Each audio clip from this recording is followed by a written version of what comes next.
So next topic is large intestine. So what are the three parts of large intestine? It is the cecum, colon and rectum.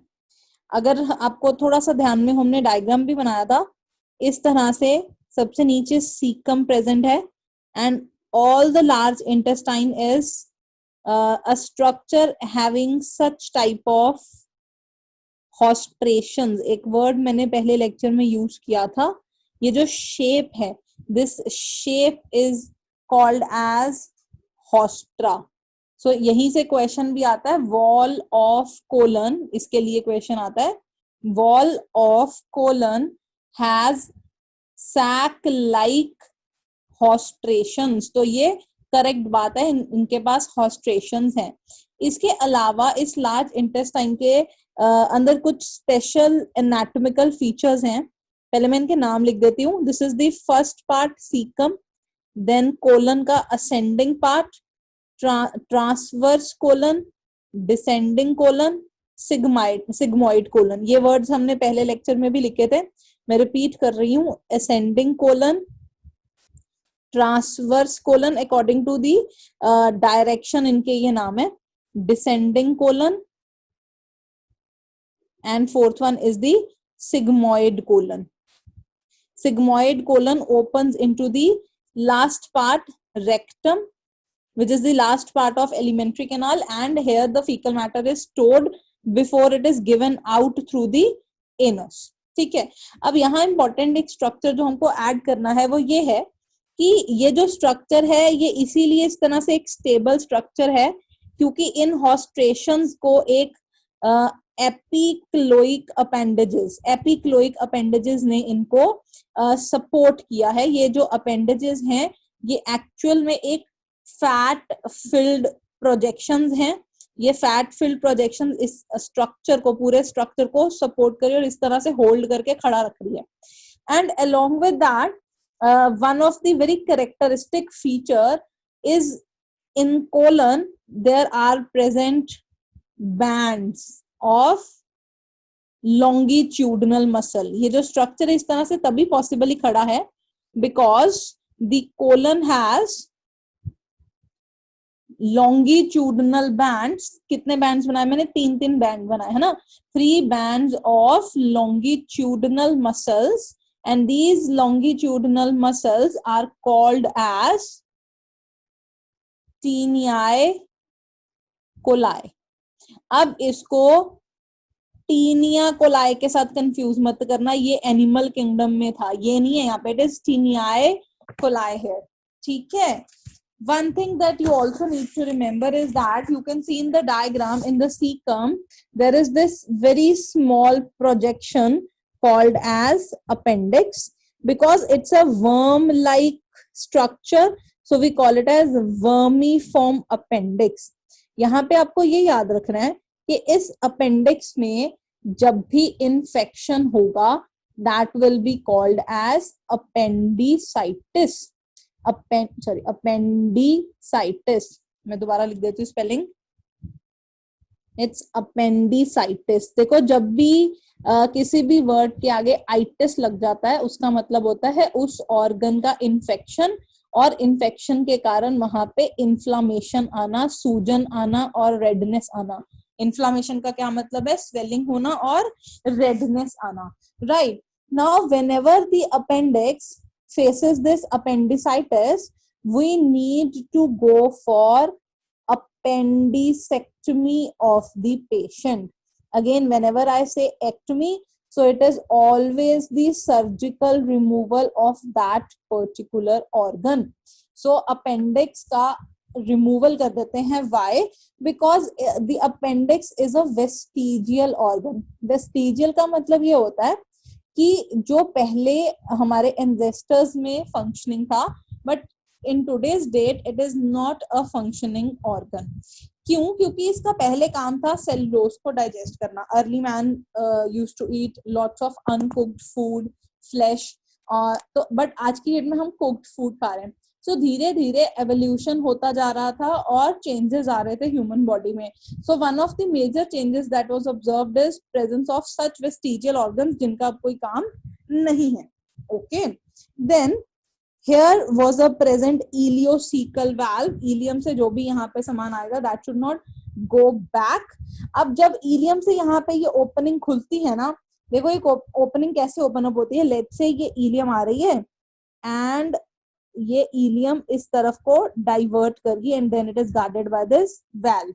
So this diversion here where the ileum diverts into the cecum, this diversion is called as Merkel's diverticulum. ठीक है, Merkel's diverticulum is the place जहां से ileum जो है it moves into the cecum. और caecum जो है यहाँ पे कुछ माइक्रो ऑर्गेनिजम्स हमेशा रहते हैं जो विटामिन बी एंड विटामिन के सिंथेसाइज करते हैं. Very important question. सीकम इनहैबिटेट्स, यहाँ लिखा है ना, सीकम इनहैबिटेट्स सिम्बायोटिक माइक्रो ऑर्गेनिजम्स. ये ऑर्गेनिजम्स यहाँ पे क्या कर रहे हैं, जितना भी जो फूड में से बचा खुचा विटामिन बी या विटामिन के है ये उसको सिंथेसाइज करने में हेल्प करते हैं. Right. The waste material that is being getting accumulated in the large intestine, what we need to that, it is the major site, the colon part, especially cecum and ascending colon जो है, this is the main part जहां से water absorption, maximum water absorption होगा. And the things, the matter in the large intestine will be able to move by two types of waves of contraction. तो इसको दो में divide कर दो. So first one is segmental contractions and second is peristaltic contraction. Peristalsis का क्या मतलब है, जिसमें जितने कंटेंट्स है उसको आप सेक्शन वाइज धीरे धीरे आगे प्रोपेल कर रहे हो. पेरिस्टाल्टिक का मतलब होता है प्रोपेल करना, किसी चीज को मूव फॉरवर्ड करना. बट व्हेन आई से सेगमेंटल कॉन्ट्रैक्शंस, इसमें क्या है, इसमें जितना कंटेंट आया पहले उसकी सेगमेंट वाइज मिक्सिंग होगी. जितना भी कंटेंट आया था कोलन के अंदर, that all the content of the colon will be mixed and this will also help to facilitate the absorption, क्योंकि large intestine में there has to occur absorption. So that absorption requires smaller durations, shorter durations की contractions. अगर छोटे छोटे समय की छोटी छोटी ड्यूरेशन की कॉन्ट्रैक्शंस होंगी, सेगमेंट वाइज कॉन्ट्रैक्शंस होंगी, तो उसमें से वाटर एब्जॉर्ब करना बहुत ज्यादा इजी हो जाएगा. राइट. बट जो पेरिस्टाल्टिक कॉन्ट्रैक्शंस होती हैं वो ये ज्यादातर प्रोलॉन्ग्ड ड्यूरेशन वाली कॉन्ट्रैक्शंस होती हैं. और एक चीज और, जो पेरिस्टाल्टिक कॉन्ट्रैक्शंस है ये all along the, it happens all along the alimentary canal. ठीक है, all through the alimentary canal it is happening. पूरे के पूरे डाइजेस्टिव सिस्टम में ये हर जगह हो रही है. ठीक है. But the typical type of one type of peristaltic movement that is occurring only and only in the colon part, colon के अंदर, large intestine के अंदर जो peristalsis होती है, that is called as mass peristalsis, or you can say mass action contraction. नहीं तो normal peristalsis होता है जिसमें contents को propel किया जाता है. This type of movement occurs in the descending colon and the sigmoid colon especially. ठीक है, वहां पे क्यों? Because in that area we want the contents to propel from cecal region to the towards the rectum और rectum से फिर body से बाहर.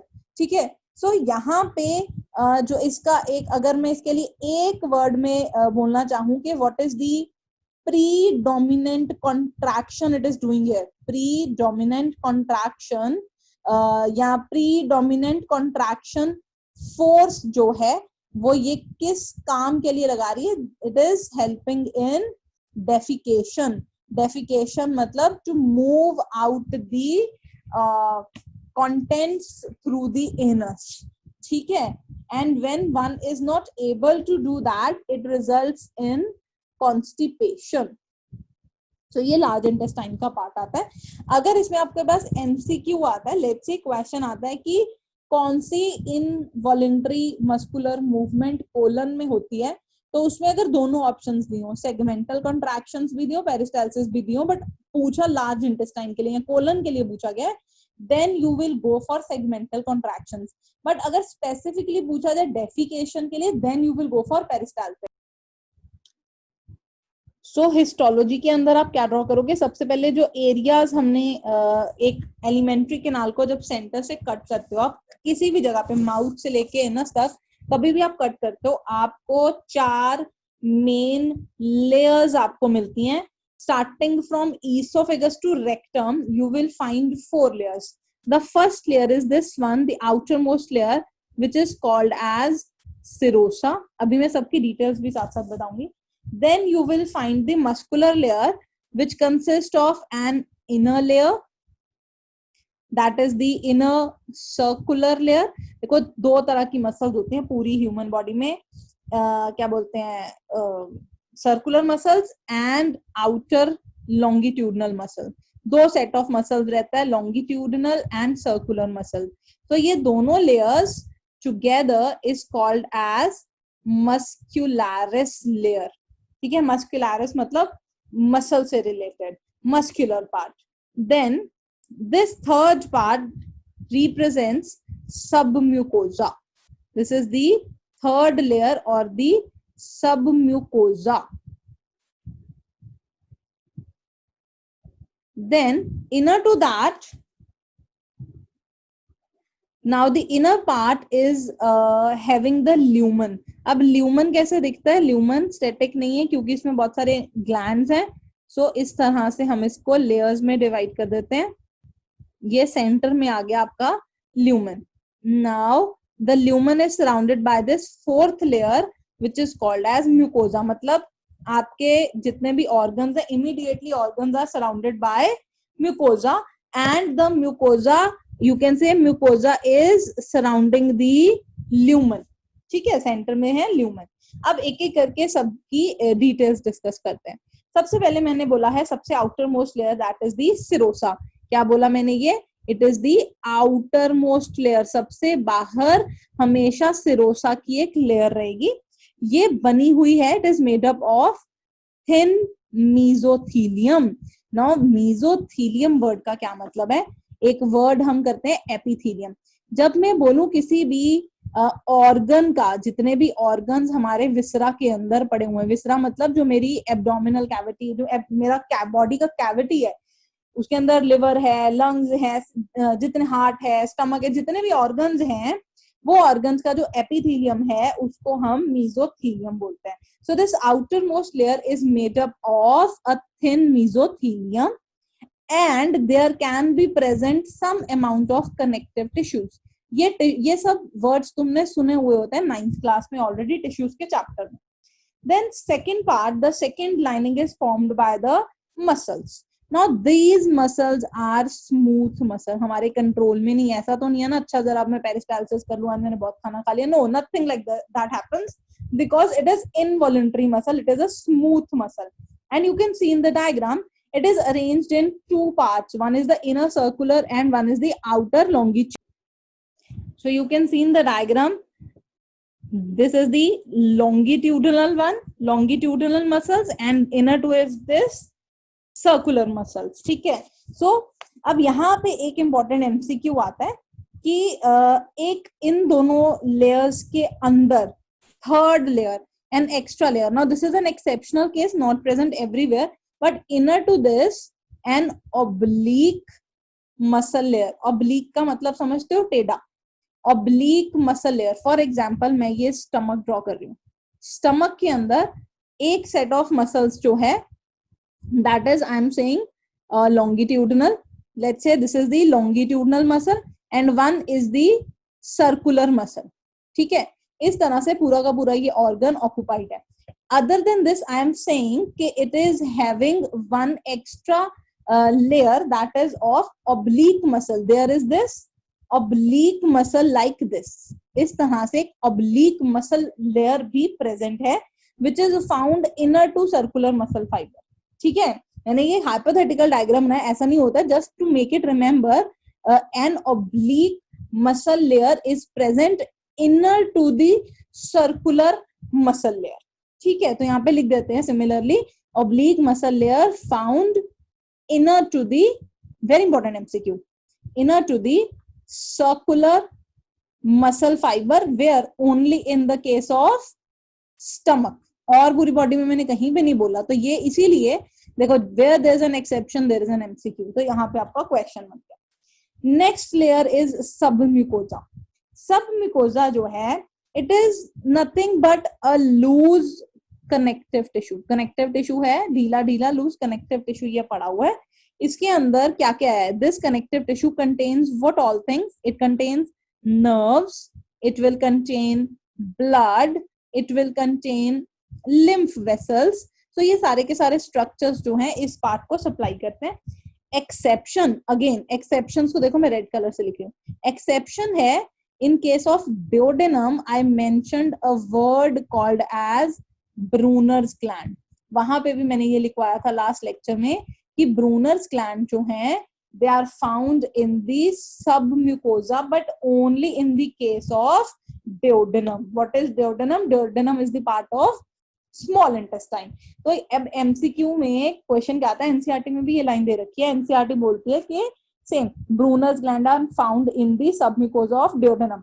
हमारा ध्यान कहाँ जाता है? duodenum पे और ब्रूनर्स ग्लैंड पे, कि जी ब्रूनर्स ग्लैंड कहाँ लोकेटेड है? duodenum में। यहाँ नहीं ध्यान जाता सबम्यूकोसा पे। एमसीक्यू कहाँ पे आना है? सबम्यूकोसा पे, कि duodenum में ब्रूनर्स ग्लैंड की लोकेशन क्या है? सबम्यूकोसा है।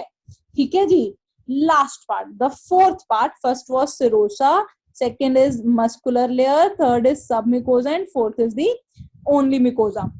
Now mucosa, as the diagram suggests, it is the innermost layer. किसकी? ल्यूमन की। तो मैं बोल सकती हूँ इट लाइन्स द ल्यूमन, क्योंकि इमीडिएटली ल्यूमन के बाहर म्यूकोजा ही तो प्रेजेंट है। एग्जैक्टली। नाउ व्हेन आई से इन केस ऑफ स्टमक, ये जो म्यूकोजा है ना अलग अलग ऑर्गन में अलग अलग फंक्शन के हिसाब से मॉडिफाइड रहती है। फॉर एग्जाम्पल मैं इसको दो जगह पे ले लेती हूँ, एक मैं ले लेती हूँ इसको स्टमक में और एक मैं इसको ले लेती हूँ स्मॉल इंटेस्टाइन में। स्मॉल इंटेस्टाइन को मैंने शॉर्ट में SI लिखा है। स्टमक में क्या है कि जो इंटरनल पार्ट ऑफ स्टमक है, जैसे दिस इज द स्टमक, इस स्टमक का जो इंटरनल पार्ट है वो इस तरह से इररेगुलर फोल्ड्स का बना हुआ है। Such irregular folds in case of stomach are formed by the mucosa. So I will say that mucosa, this layer forms what? Irregular folds. अब देखो जब भी कहीं पे भी बायो में फोल्ड्स आते हैं ना, तो फोल्ड्स का मतलब होता है सरफेस एरिया इंक्रीज करना। तो स्टमक में that is the only reason कि जरूरी नहीं हर बार हम एक ही चपाती खाएं या हम दो चपाती खाएं, बट हम 4 चपाती भी खा सकते हैं because we have that capacity. How does that capacity comes? Because stomach is having this folded structure.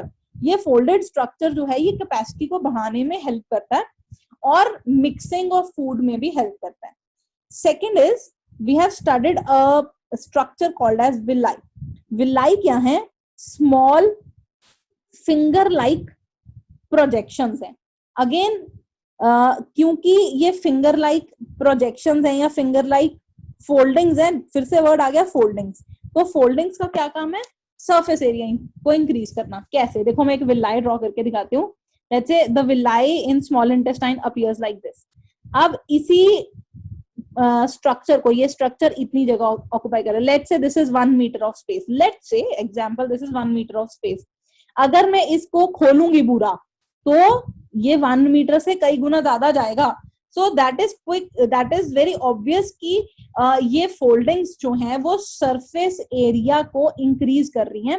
And this villi is just present in the case of small intestine. Very very important point. ठीक है, very important thing, very important thing. ये जो चारों layers है ना alimentary canal की, इन layers को एक नेटवर्क, किसका network? Network of nerve fibres रहता है। इन नेटवर्क ऑफ नर्व फाइबर्स को बोलते हैं प्लेक्सस। पूरी बायो में कहीं पे भी नर्व फाइबर्स का नेटवर्क आ जाए आप उसको प्लेक्सस बोलते हो। Now there are 2 plexus located in this alimentary canal as well. One is called as myenteric, M-Y-E-N-T-E-R-I-C, myenteric plexus, which is also called as, ये बड़ा confusing है, इसको याद रखना है MCQs के लिए, also called as plexus of Orbach. And second is the Meissner plexus. ये मैं stomach वाला डायग्राम यहाँ से रब कर रही हूँ, इसकी रिक्वायरमेंट नहीं है यहाँ पे. Second is the Meissner plexus, which is also called as submucosal plexus. अभी नाम से ही थोड़ी हिंट हो रही है. सबम्यूकोजल प्लेक्सस मतलब जो कि मस्कुलर कोट और म्यूकोजा के बीच में प्रेजेंट है. मस्कुलर कोट यानी कि this one is the muscular coat, है ना. मस्कुलर कोट और दूसरी साइड से म्यूकोजा कहाँ पे है, दिस इज द म्यूकोजा. इन दोनों के बीच में क्या बचा, इन दोनों के बीच में सब म्यूकोजा बचा. So this part is having this collection of the nerve fibers which is called as plexus, and here it is called as submucosal plexus. ये plexus इस तरह से पूरे एलिमेंट्री कैनाल को नर्व फाइबर्स की सप्लाई देता है. ठीक है. दूसरा है myenteric plexus or Orbach's plexus. Now this plexus is a very important plexus and it is found here in between the circular muscle and longitudinal muscle. इन दोनों के बीच में ये इस तरह से प्रेजेंट है. और इसका क्या काम है, जितनी पूरे एलिमेंट्री कैनाल में पेरिस्टाल्सिस की मूवमेंट है वो मूवमेंट ये करवाता है. ठीक है. कौन सा, ये रहा आपका myenteric plexus. सो लोकेशन इंपॉर्टेंट है और फंक्शन इंपॉर्टेंट है. myenteric plexus क्या कर रहा है, myenteric plexus पेरिस्टाल्सिस को कंट्रोल कर रहा है all along the alimentary canal. और मीजनर क्या कर रहा है, ये सब म्यूकोजल है. और सब म्यूकोजल मैंने क्या बोला, जैसे ग्लैंडुलर स्ट्रक्चर्स अवेलेबल है वहां पे. तो जब भी ग्लैंड आता है ना बायो में, उसका मतलब होता है कि ग्लैंड ने कोई ना कोई सिक्रीशन ही करनी है. So this will control the secretion of different digestive glands. क्यों, क्योंकि ये डाइजेस्टिव ग्लैंड्स के नर्व फाइबर कंट्रोल में एड कर रहा है. राइट, वेरी इंपॉर्टेंट है. जो म्यूकोजा है ना, mucosa in stomach has gastric glands and in intestine it has crypts of Lieberkühn. Very very important MCQ. Intestine में क्रिप्ट्स ऑफ लेबरकुन रहता है और स्टमक में गैस्ट्रिक ग्लैंड्स रहता है. इसके बारे में